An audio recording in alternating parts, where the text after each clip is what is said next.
Hello everyone. मेरा नाम सावित्री कुमारी है और मैं कोशिश कर रही हूँ कि अभी जितने भी 7,000 लोग मीन्स दे रहे हैं वो लोग को मैं डिफरेंट डिफरेंट तरीके से सपोर्ट कर पाऊँ। और सब लोग मुझसे पूछ रहे थे कि मैडम क्या आपका टेस्ट कॉपी मिल सकता है। जो मैं टेस्ट कॉपी दी थी घर में बैठकर 3-3 घंटे के दरमियान में देती थी टाइम्ड मैनर पे। तो मेरा टेस्ट की जितनी भी कॉपीज़ है वो जितना मैं अवेलेबल करा पाई सारे के सारे मैं टेलीग्राम चैनल में डाल दी हूँ। तो आप लोग उसको देख सकते हैं कि कैसे मैं अपने आंसर्स लिखी थी, कैसे अपने आंसर्स में डायग्राम डाली थी, मेरा कंटेंट क्या था, किस तरीके से था। तो आई थिंक थोड़ा बहुत आपको हेल्प करेगा वो टेस्ट कॉपीज़। और पर्टिकुलरली जो टेस्ट कॉपी हेल्प करेगा वो खोटा का हेल्प करेगा। खोटा में मुझे भी बहुत ज़्यादा दिक्कत हुआ था और वो कंटेंट को प्रिपेयर करने में अच्छे खासे मतलब कि इन्वेस्टमेंट है, मेरा बहुत अच्छा सा टाइम का इन्वेस्टमेंट रहा है। तो आई होप कि वो जो मैं टेस्ट पेपर जो डाली हूँ उस टेस्ट पेपर को देखकर आप देख सकते हैं कि मैं खोटा कैसे लिखती थी और कैसे मैं 150 में 123 मार्क्स खोटा में ला सकी। और अभी मैं आप लोगों को थोड़ा बहुत खोटा के बारे में बताऊंगी और 1-2 टॉपिक्स कवर करने का कोशिश करेंगे जिसे थोड़ा बहुत आप लोग को हेल्प मिल जाए। अगर कोई स्पेसिफिक खोटा का सब्जेक्ट आप मुझसे जानना चाहते हैं तो प्लीज़ कमेंट बॉक्स में डाल दीजिएगा, मैं नेक्स्ट वीडियो उसी से रिलेटेड बना दूंगी। एक चीज़ जो मेरा ऑनेस्टली फेवरेट था खोटा टॉपिक में वह है लोकगीत और काइंड ऑफ लोक साहित्य। तो लोक साहित्य बेसिकली खोटा का जो टॉपिक है वो 2 भागों में बटा हुआ है। एक है लोक साहित्य और एक है शिष्ट साहित्य। शिष्ट साहित्य लाइक मोर ऑर्गेनाइज्ड, जिसमें कि हमारे जितने भी बड़े बड़े लेखक हैं, पाणुरी जी, झा जी, राज जी, ये लोग, श्याम जी, तो ये लोग सब लोग अपना कोई कोई लेखन किसी भी तरीके का, जैसे निबंध या फिर नाटक या फिर कथा गीत वगैरह सब कुछ डाले हैं। तो एक हो गया शिष्ट साहित्य और एक है लोकगीत या फिर लोक साहित्य।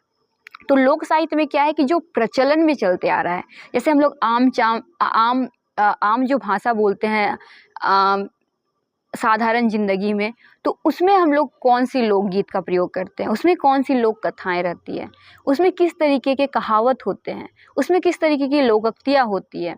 तो ये बहुत इंटरेस्टिंग टॉपिक था मेरे लिए और आई थिंक इसको प्रिपेयर करने में आप लोग को बहुत ज़्यादा टाइम नहीं लगेगा। अगर आप खोटा बोल लेते हैं, समझ लेते हैं, तो बहुत सारी चीज़ें आपकी ऑलरेडी प्रिपेयर्ड है, केवल आपको ऑर्गेनाइज करने का ज़रूरत है। तो अब मैं आप लोगों को थोड़ा बहुत लोकगीत के बारे में बताना चाहूँगी। तो लोकगीत को मैं अगर आप देखिएगा, मैं जो नोट आप लोग के साथ शेयर की हूँ, अपने जो आंसर शीट शेयर की हूँ, उसके पेज नंबर 37 से मैं पढ़ रही हूँ। 37 में बेसिकली मैं इंट्रोडक्शन कैसे लिखी लोकगीत का, लोकगीत की विशेषताएं बेसिकली आ रहा था। तो लोकगीत का इंट्रोडक्शन कैसे लिखी, मैं लोकगीत का इंट्रोडक्शन लिखी, खोटा लोकगीत लोक साहित्य के एगो विधा है। मतलब कि खोटा लोकगीत जो है लोक साहित्य का एक पार्ट है, जैसे बाकी लोक कथा एक पार्ट है और डिफरेंट कहावत एक पार्ट है। तो इसी तरीके से लोकगीत भी लोक साहित्य के एगो विधा है जे एक पीढ़ी ले दोसर पीढ़ी तक मौखिक रूपे फैलल जा है। तो ये सब लोक साहित्य जो होता है वो मौखिक रूप से फैलता है, एक जनरेशन दूसरे जनरेशन को मौखिक रूप से ट्रांसफ़र करता है। तो जे एक पीढ़ी से दोसर पीढ़ी तक मौखिक रूपे फैलल जा है। तो ये आप लिख सकते हैं, ये इंट्रोडक्शन में लिख सकते हैं। अब विशेषता पूछा है, तो लोकगीत या फिर किसी भी लोक साहित्य का विशेषता यह है कि वह मौखिक होता है। वो यूजुअली बहुत ज़्यादा लिपि में बांधा हुआ नहीं रहता है, मतलब कि लिपिगत नहीं रहता है, रिटन नहीं रहता है बहुत ज़्यादा। तो इसमें लिखा गया है कि इटा लिपिए बांधल ना है, मतलब कि हम लोग इसको लिपि में नहीं बांधते हैं। ये पहला उसका विशेषता हो गया। दूसरा विशेषता है उसका कि रचनाकार एक पता नहीं चल रहा है कि रचनाकार इसका कौन है, उसको हम लोग को नहीं पता। अगर लोकगीत है, कोई लोकगीत है, फॉर एग्जांपल कर्मा लोकगीत में आप लोग सुनते होंगे, जैसे हम लोग बचपन में गाया करते थे कि छोटे मोटे फलना गाँव, कोई भी गांव का नाम, मेरा गांव के नाम से छोटे मोटे लट से फलना गाँव। तो जैसे लोकगीत में है एक जो आप लोग आई एम श्योर कि सुने होंगे, किसी कर्म गीत है बेसिकली, छोटे मोटे फलना गाँव मांझे कुल्ही अखरा गो। मतलब एक फलना गांव है, उसके मांझ में मतलब बीचों बीच एक कुल्ही है और वहाँ बीच में अखरा है, अखरा में पूजा होता है, ठीक है। वहीं तरे मड़े मैया, और उसी के तर में एक मड़े मैया है। मड़े एक मतलब कि एक तरीके का पेड़ ले आते हैं हम लोग, छोटा सा कोई करम पेड़ ले आते हैं और उसको रख देते हैं। तो वहीं तरह मड़े मैया खेले जुआ साइल हो, और मड़े मैया के बगल में हम लोग जुआ और साइल खेल रहे हैं। तो इस तरीके का लोकगीत है, ये एक लोकगीत है जो बहुत प्रचलित है। इसी तरीके से इस लोकगीत में पता नहीं चल रहा है कि रचनाकार कौन है, उस लोकगीत में बिल्कुल भी पता नहीं चल रहा है कि रचनाकार कौन है। तीसरा जो है कि भिनु भिनु खोठा क्षेत्रे लोकगीते के रूप बदल जा है, पारे मकिन भाव न बदले।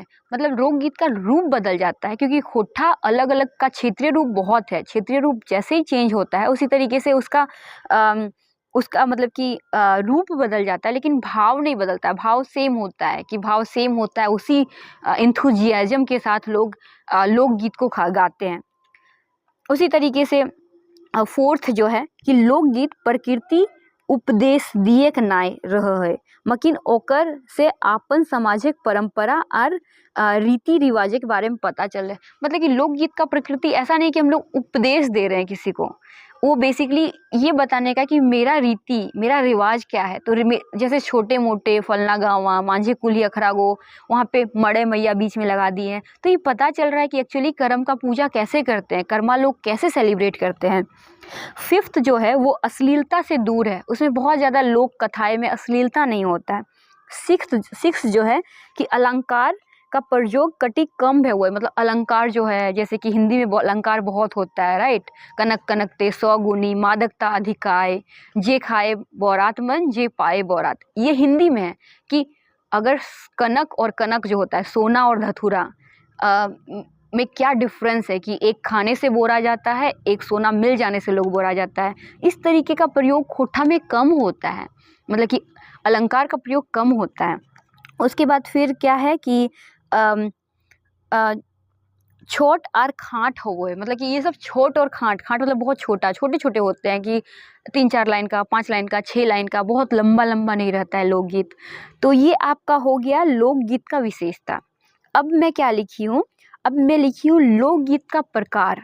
लोकगीत का क्या क्या प्रकार है, तो एक है मौसम संबंधी लोकगीत, मतलब कि मौसम से संबंधित लोकगीत। उसका मैं एग्जाम्पल दे दी हूँ कि एक लोकगीत है कि मतलब मौसम के बारे में बताता है, कि एक है कि एतो बोड़ो पूस पर्वे, इतना बड़ा पूस पर्व हो गया, रहले तो ससुर घर है, बोल रे टूसू मनी मौन तोर कैसन करे।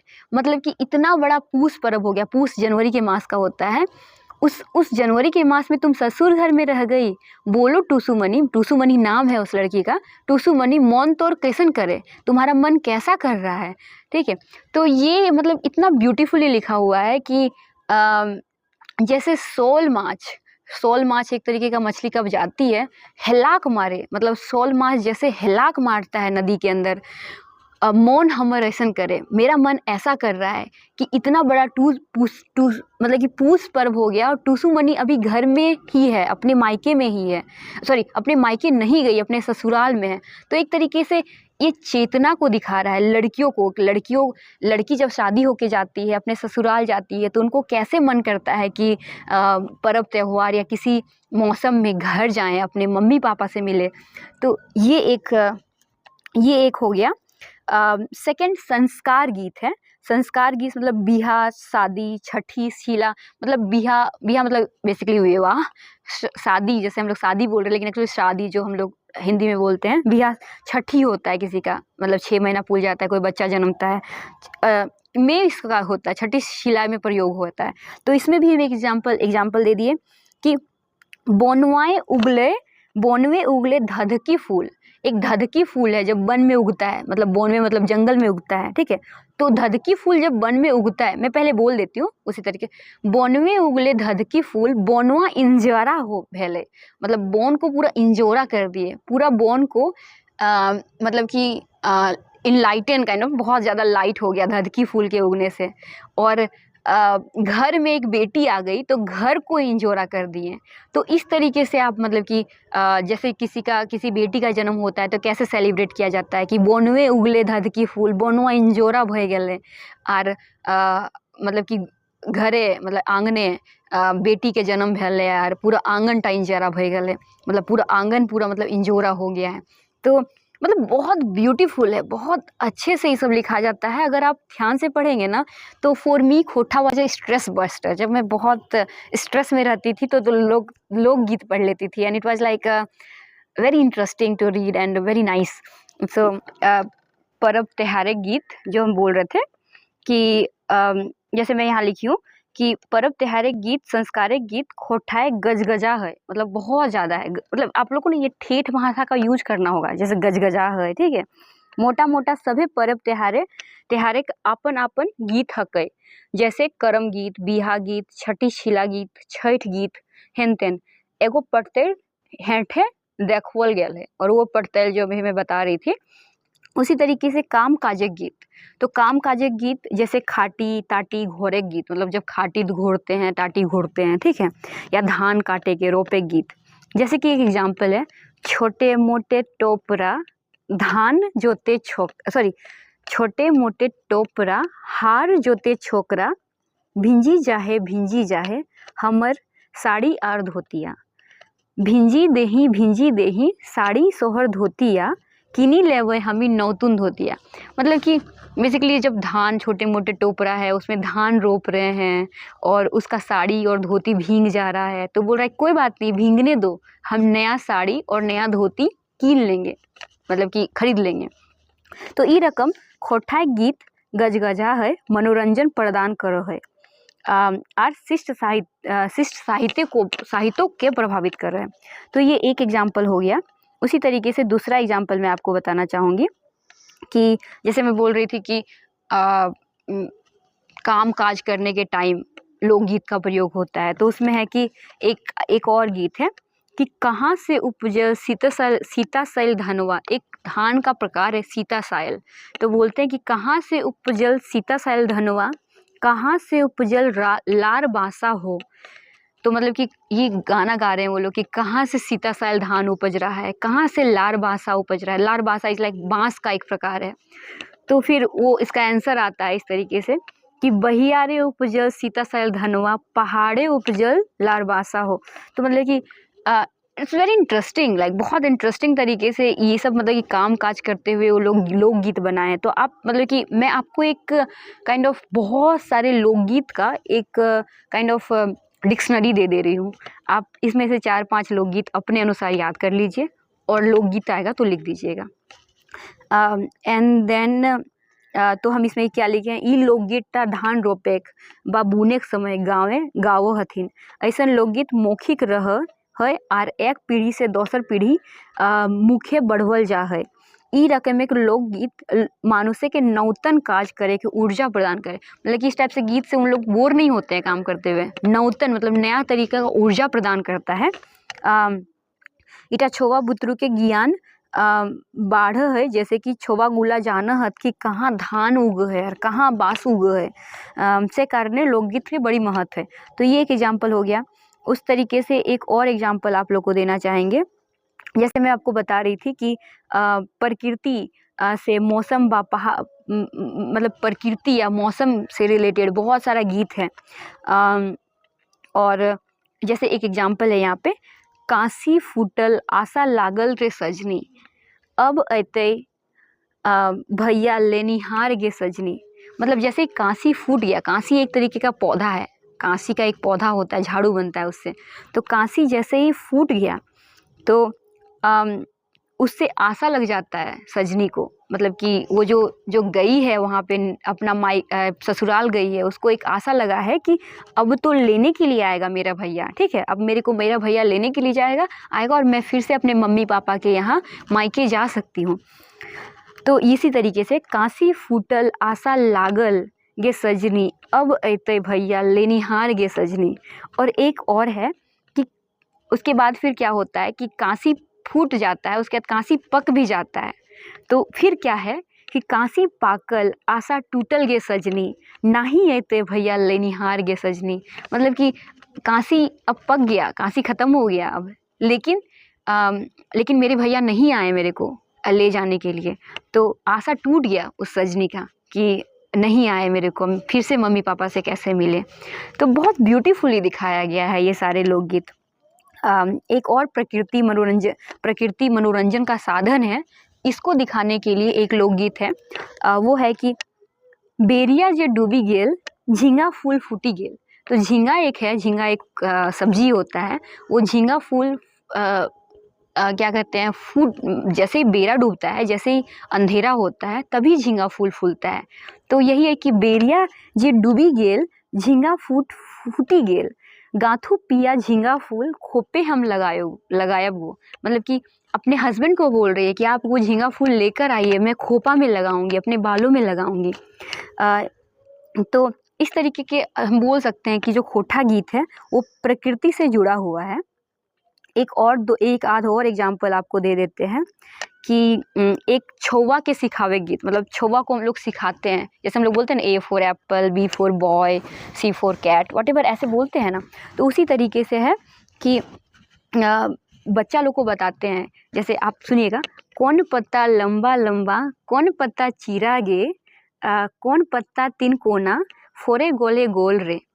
मतलब कि पूछ रहा है कि उसको पूछ रहे हैं बच्चों को कि कौन पत्ता लंबा लंबा, तो फिर आंसर आता है कि आंबा पत्ता लंबा लंबा, मतलब आम का पत्ता लंबा है। तेतर पत्ता चीरा गे, नींबू पत्ता है तीन कोना, नींबू फोरे गोले गोल रे। मतलब कि कौन पत्ता लंबा लंबा, तो आम पत्ता लंबा लंबा, कौन पत्ता चीरा, इमली पत्ता, तेतर को इमली कहते हैं। तो तेतर पत्ता चीरा गे, कौन पत्ता है तीन कोना फोरे गोले गोल रे। तो नींबू का पत्ता तीन कोना है और गोल गोल फलता है। तो ये बच्चे को मतलब कि इंटरेस्टिंगली गा के सिखाते हैं उतने। हाँ, एक और है, इसको आप लोग मतलब कि काइंड ऑफ जो आप लोग को मन करता है आप लोग लिख लीजिएगा, इसको जो याद हो जाता है उसको लिख लीजिएगा। एक है, ककर बंधवे टलमल पनिया, ककर बंधवे सेवाल गो, ककर बंधवे रहुरे मछलिया, कटबे फेंकबे जाल गो। मतलब किसके बांध में बहुत ज़्यादा पानी है, किसके बांध में सेवाल है, किसके बांध में रहुर एक मछली का नाम है, रहुर मछलिया, कौन जाल फेंक रहा है। तो इसका आंसर ये आता है कि बाबा के बंधवे टलमल पनिया, मतलब पापा के, मेरे फादर के बांध में बहुत ज़्यादा पानी है। और माँ के बांधे मैया के बंधवे सेवाल गो, सैया के बंधवे रहुरे मछलिया, मेरे हस्बैंड के बांध में रहू मछलियाँ है। और देवरा फेंकबे जाल गो, और मेरे देवर है वो जाल फेंक रहे हैं। इसी तरीके से ककर बगिए जूही रे चमेली, ककर बगिए गुलाब गो, ककर बगिए फूलल प्रीतिया, जिंदगी भेले उबार गो। मतलब अब ये अपने ससुराल के बारे में बोल रही है कि सास के बगिए में जूही फूल रहा है, ससुर के बगिए में गुलाब फूल रहा है, और हस्बैंड के बगिया में प्रीतिया फूल रहा है, मतलब प्रेम, kind of like love feel रहा है, और इसके कारण मेरा जिंदगी उभार हो गया है। सो इसी तरीके से आप अंत कर सकते हैं कि ई रकमे के लोकगीत काम करे के बेराए गावल जा है, जैसे हिया मछली मारे के समय के देखवल गया है। ऐसा लोकगीत शुधु मनोरंजन के साधन नाई मकिन मानुष के लौतन ऊर्जा से भर दे, ताकि जिंदगी के रगड़ा रगड़ी, हिबड़ा हिबड़ी, चढ़ान नाभान पार करे खातिर एगो ऊर्जा प्रदान हुए। मतलब ये केवल मनोरंजन का नहीं गीत है, बल्कि एक नया ऊर्जा प्रदान करता है इस तरीके के गीत, जिस तरीके से कि मानुष के, मतलब कि आदमी लोग के ज़िंदगी में जो रगड़ा रगड़ी है, हिबड़ा हिबड़ी है, मतलब इतने तरीके का डिफ़िकल्ट सिचुएशन है, उसको उसको पार करने का मौका मिल जाता है। एक के बाद फिर आपको क्या लिखना है, इसके बाद आप एक और लास्ट चीज़ लिखिएगा कि खोटा लोकगीत के महत्व क्या है। तो महत्व में आप ऐसे लिखिएगा कि मनोरंजन प्रदान करता है, परंपरा रीति रिवाज के बढ़वे खातिर, संस्कृति के संजो के रखे खातिर, पाठ्यक्रम का भाग भी है। तो इस तरीके से आप अंत कर सकते हैं। So I hope you really liked it and thank you so much, bye.